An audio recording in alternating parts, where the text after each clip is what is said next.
Sornosa, que era increíble, y él se fue como de jefe de servicios públicos a Tabla. Y sobre esa experiencia de él construimos la idea de Opción Colombia. Y realmente fue muy chévere porque éramos como personas de carreras muy diferentes, pero todos éramos muy apasionados, digamos, por el país y por hacer algo. Y pues también era un plan demasiado rico porque además pues, los estudiantes se iban a Casanare, a Collaima, bueno, a todas partes y volvían con unas historias tan alucinantes. Yo fui pues como la primera generación, digamos, de Opción Colombia que se fue y yo me iba a ir al Carare, pero fue cuando mataron a estos campesinos del Carare y mis papás dijeron como sobre nuestro cadáver te vas a algún sitio peligroso. Y salió una cosa de Andrés y Providencia de Linderena y pues la verdad yo quería irme como algo un poco más agreste, pero bueno, yo dije, bueno, no importa con tal de irme. Y nos fuimos allá con un amigo como abogados de Linderena y fue una experiencia tan alucinante, o sea que me marcó en tantas formas que fue increíble.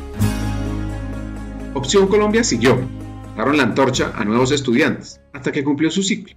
Bueno, pues a Juanita el derecho le encantaba, atado a la sociología. Cuando yo estudiaba Derecho, yo sentía que me encantaba el derecho, pero por ejemplo mi tesis de grado fue sobre las leyes de la calle en el cartucho, que era pues un trabajo de sociología del derecho, pero pues que era muy periodístico. O sea, yo me la pasé durante 6 meses yendo al cartucho a hacer entrevistas y a partir de eso pues como que traté de formular una teoría jurídica sobre las leyes de la calle. Entonces pues la verdad me gustó estar afuera hablando con la gente, escribiendo. O sea, como que sentía como si no me hubiera dedicado al derecho, me hubiera dedicado a la sociología del derecho o algo así que es muy parecido en todo caso. Entonces no tuve dudas de que me quería dedicar. O sea, en un momento dado pensé que de pronto podía aplicar a cine. O sea, de hecho como que yo estaba como entre periodismo o producción de cine o como hacer películas. Pero como cuando apliqué, pues la aplicación digamos para Berkeley era como mándame los shots, no como los cortos que hayas hecho y yo era como no he hecho nada. Y en cambio se había hecho una revista en los Andes y tenía como 1000 cosas que mostrar en periodismo. Entonces pues apliqué fue a periodismo y ya me quedé ahí.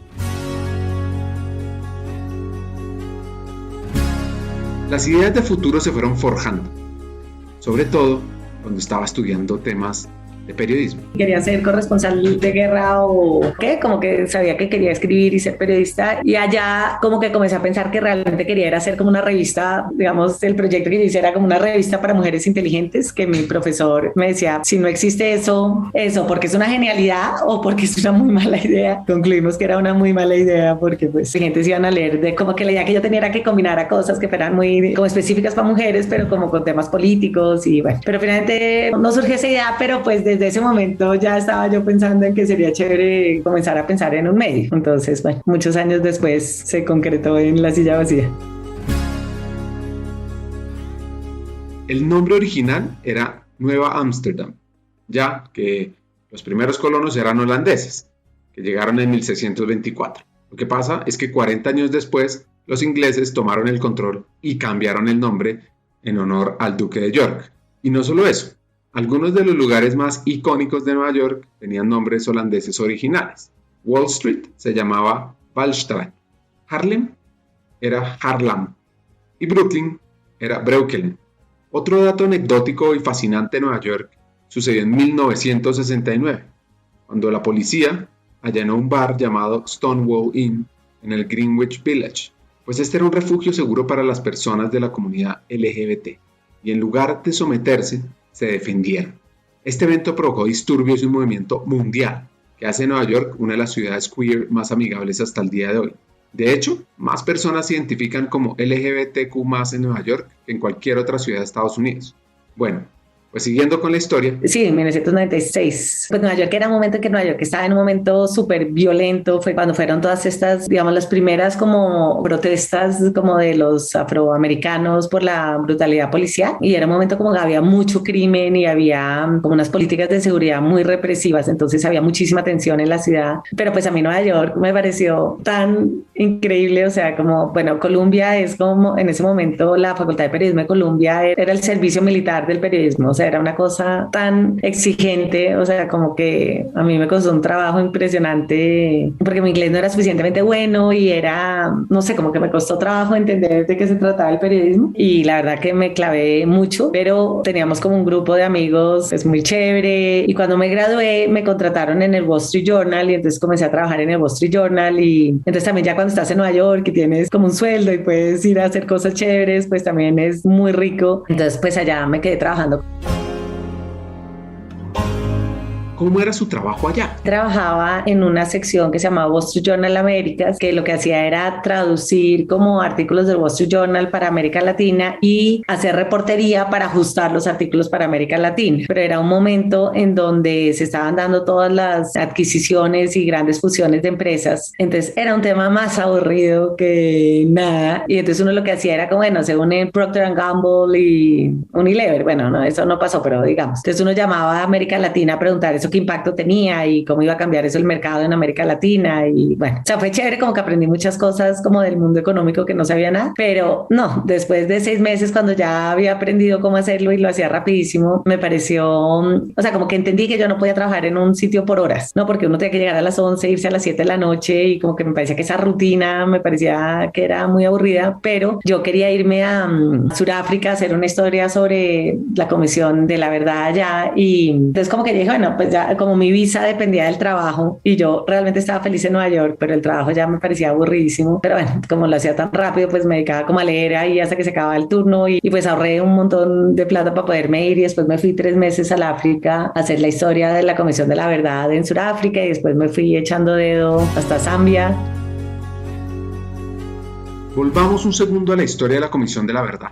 Esta Comisión para la Verdad y la Reconciliación, en inglés se llama Truth and Reconciliation Commission, un organismo oficial creado por el gobierno de Sudáfrica.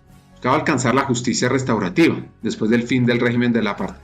Las personas que eran identificadas como víctimas de graves violaciones a los derechos humanos las invitaban a prestar declaración sobre sus experiencias, y muchas de estas víctimas ofrecieron sus relatos en audiencias públicas.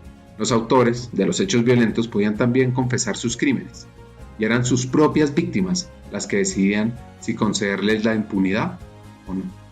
Y el tribunal de la comisión nunca funcionó como equipo judicial, sino como intermediario entre víctimas y agresores. Desmond Pilo Tutu, que nació en 1931 y murió en el 96, fue un clérigo, teólogo y pacifista sudafricano. Fue conocido por su trabajo como activista contra el apartheid y los derechos humanos. Fue el obispo de Johannesburgo entre el 85 y el 86 y luego arzobispo de Ciudad del Cabo durante 10 años. Y en ambos casos fue el primer africano negro indígena en ocupar el cargo. Además, en 1984 ganó el Premio Nobel de la Paz. Y se dice que él fue el que acuñó el calificativo de nación arcoíris para describir metafóricamente la Sudáfrica posterior a la apartheid. La expresión además se incorporaba desde entonces para describir la diversidad étnica de Sudáfrica. Algunas de sus frases que me parecen fascinantes eran: estamos hechos para el bien, estamos hechos para el amor, estamos hechos para la amistad, estamos hechos para la unión, estamos hechos para todas las cosas bellas que tú y yo conocemos. Estamos hechos para decirle al mundo que no hay forasteros.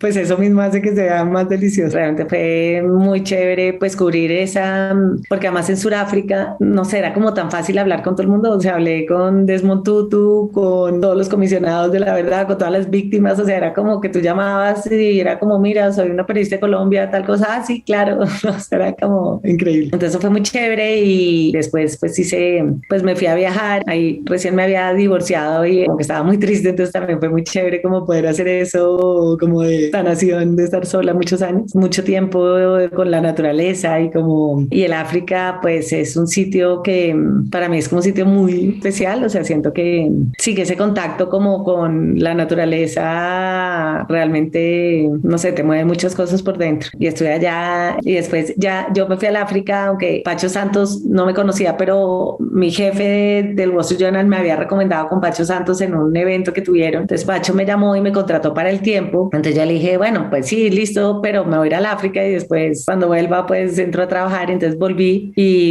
ya primero como subeditora de reportajes, entonces escribía sobre todo en el tiempo, o sea, todos los domingos hacía una historia, un reportaje sobre bancos, sobre paramilitares, o sea, era sobre todo. Entonces como que también me ayudó como a conocer mucho más como las fuentes en Colombia. Y después al año me nombraron editora de la Unidad de Paz cuando comenzaba ya la negociación con las FARC en el Caguán. Tuvo varios retos cuando entró al tiempo esta hacker colombiana.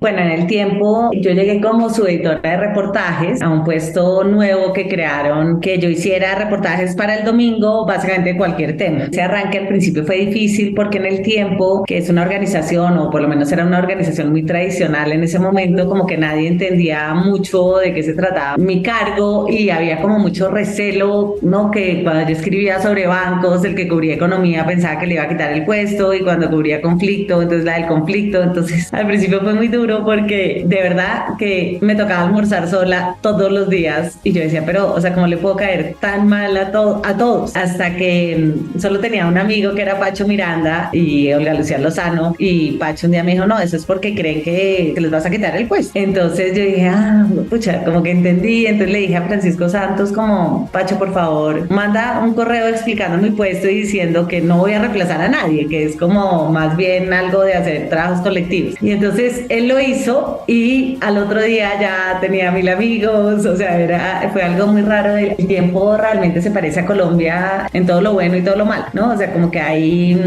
una gente como muy comprometida, hay una cantidad de gente muy mediocre, pero sobre todo hay como mucho temor, ¿no? Como en ese momento había mucho miedo de alterar el status quo de cualquier manera. Pero fue una experiencia buenísima para mí porque como me podía meter en todos los temas, pues desarrollé fuentes en muchos sectores y sobre todo pues entendí muchos temas de Colombia, pero muy pronto pues me interesé mucho en el conflicto, y cuando se abrió un espacio creamos una unidad de paz para cubrir el proceso de paz en el Caguán y me pusieron a cargo de esa unidad. Entonces durante casi 2 años estuvimos cubriendo el proceso de paz en el Caguán y eso fue muy interesante. Pues yo estaba bastante joven y realmente fue un proceso en el que me metí de cabeza con una ilusión gigante, y realmente la frustración cuando fracasó el proceso fue muy grande, pero a nivel periodístico entendí muchas cosas, como que entendí a veces también como por el deseo de que las cosas funcionaran, yo siento que como editora yo minimicé varias alertas que estaban ahí y que me parecían que eran más como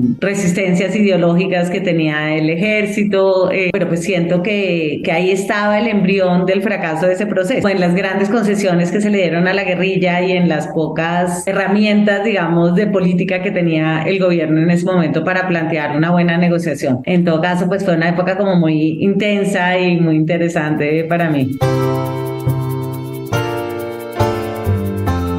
¿Cómo fue esa experiencia periodista en el intento de paz que hubo en ese momento? Ya con el proceso de paz, a pesar de que, o sea, por un lado era súper emocionante, yo me la pasaba entre el Caquetá y Bogotá y realmente era muy interesante, y yo traté como de impulsar un cubrimiento del acuerdo de paz desde la perspectiva de los derechos humanos, de las víctimas y no de los grupos armados, ni del ejército y la policía, ni desde la perspectiva de la guerrilla. Y eso chocó frontalmente como con la aproximación que hasta ese momento había tenido el periódico a todos los temas de la guerrilla, que se cubrían muy desde la perspectiva solo de los militares. Y entonces se volvió Unidad de Paz, era vista casi como un Human Rights Watch al interior del periódico, con mucha resistencia porque pues el ejército y la policía tenían mucha influencia en el periódico. Los periodistas que cubrían esas fuentes eran como los que más poder tenían. Uno de los editores en ese momento, después se supo que era un tipo que estaba en la nómina de la Cuarta Brigada, y comenzó una